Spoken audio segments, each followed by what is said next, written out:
जय माँ लक्ष्मी। बोलो लक्ष्मी मैया की जय। भक्तों, आज हम सुनेंगे लक्ष्मी माता की कहानी, जो कि दीपावली के दिन सुनी जाती है। कथा के अनुसार किसी नगर में एक साहूकार रहता था। उसकी एक बेटी थी। वह रोजाना घर के सामने लगे पीपल के पेड़ पर जल चढ़ाती थी। उस पीपल में लक्ष्मी जी का वास था। एक दिन उसी पीपल के पेड़ से लक्ष्मी जी प्रकट हो गई और साहूकार की बेटी से बोली कि मैं तुमसे बहुत प्रसन्न हूँ, इसलिए तुझे सहेली बनाना चाहती हूँ। साहूकार की बेटी बोली, क्षमा कीजिए, मैं अपने माता पिता से पूछकर ही बताऊंगी। उसने घर आकर अपने माता पिता से सारी बातें कही और उनकी आज्ञा से लक्ष्मी जी का प्रस्ताव स्वीकार कर लिया गया।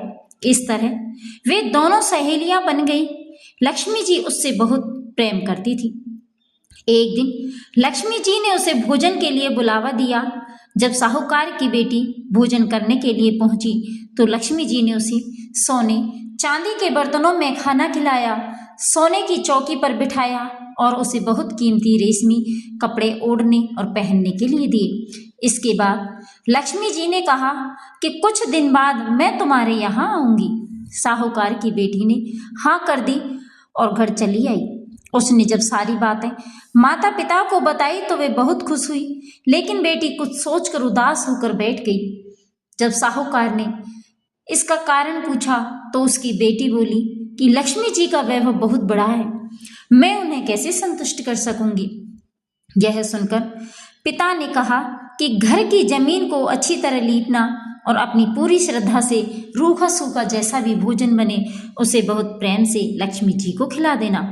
पिता बात पूरी ही करने वाले थे कि एक चील कहीं से उड़ती हुई आई और बेशकीमती 9 लखा हार साहूकार के आंगन में गिराकर चली गई। यह देखकर साहूकार की बेटी खुश हो गई और उसने पिता की बात मानी और घर को सुंदर तरीके से सजाया, जमीन की सफाई और लिपाई की। चील ने जो हार उनके घर में गिराया था उसे बेचकर लक्ष्मी जी के लिए अच्छे भोजन का इंतजाम किया। उन्होंने सोने की चौकी और रेशमी दुशाला खरीदा। जब लक्ष्मी जी घर आई तो साहूकार की बेटी ने उन्हें सोने की चौकी पर बैठने को कहा। इस पर लक्ष्मी जी ने कहा कि इस पर तो राजा रानी बैठते हैं। इतना कहकर वह साफ जमीन पर ही आसन बिछाकर बैठ गई और बहुत प्रेम से पूजन किया। वह साहूकार के परिवार के आदर सत्कार से बहुत खुश हुई और उनका घर सुख संपत्ति से भर गया। हे लक्ष्मी माता, जिस तरह आपने साहूकार के परिवार पर अपनी कृपा बरसाई, उसी तरह सबके घरों को सुख संपत्ति से भर देना। बोलो विष्णु भगवान की जय। बोलो लक्ष्मी माता की जय। भक्तों, दिवाली पर इसके अलावा एक दूसरी कथा भी सुनी जाती है जो इस प्रकार है। एक बार कार्तिक मास की अमावस को लक्ष्मी जी भ्रमण पर निकली।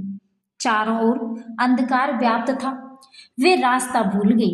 उन्होंने निश्चय किया कि रात्रि में वे मृत्युलोक में गुजार लेंगी और सूर्योदय के पश्चात बैकुंठ धाम लौट जाएंगी। किंतु उन्होंने पाया कि सभी लोग अपने अपने घरों में द्वार बंद करके सो रहे थे।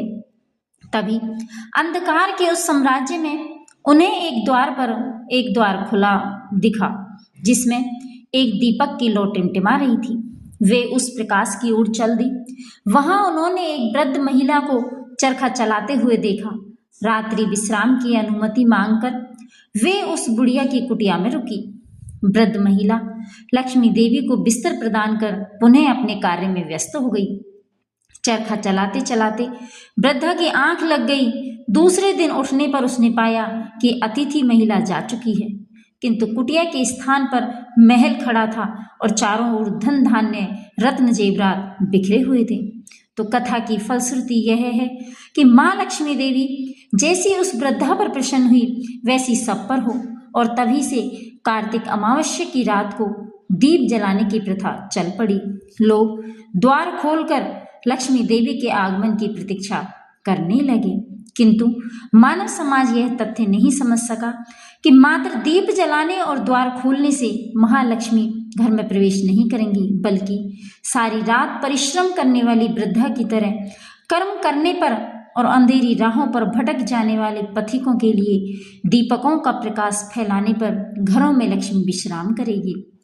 ध्यान दिया जाए कि वे विश्राम करेंगी, निवास नहीं, क्योंकि लक्ष्मी का दूसरा नाम ही चंचला है, अर्थात वह अस्थिर है और यही उनका स्वभाव है।